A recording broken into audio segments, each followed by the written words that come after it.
On the evening of October 23, 2023, residents of Acapulco, Mexico went to bed hearing that Tropical Storm Otis was 175 miles to the south in the eastern Pacific and was expected to remain a tropical storm. But by the morning of the 24th, Otis had become a hurricane.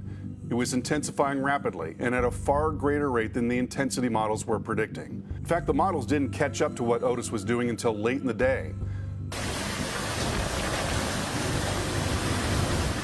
Dire warnings were issued for Acapulco just hours before landfall for an unprecedented hurricane. Less than 24 hours since it had been a tropical storm, Otis had become a 165-mile-per-hour Category 5 hurricane. It made landfall in Acapulco as a Category 5 just before 1 a.m. local time on the 25th. It was a terrifying night, with windows and walls being blown out of high-rise hotels, exposing entire floors. 80% of Acapulco's hotels were damaged, along with 98% of the city's homes. Dozens were killed and tens of thousands were displaced.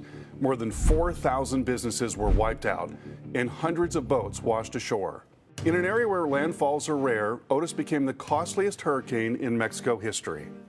A large part of what made the rapid intensification of Otis difficult for the models to predict is a relative lack of observational data in the eastern Pacific.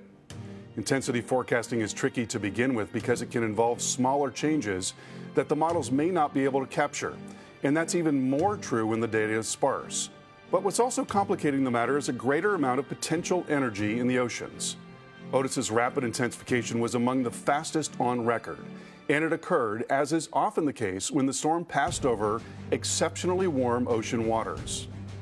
Over the last several decades, an increase in rapid intensification has been observed among global tropical cyclones.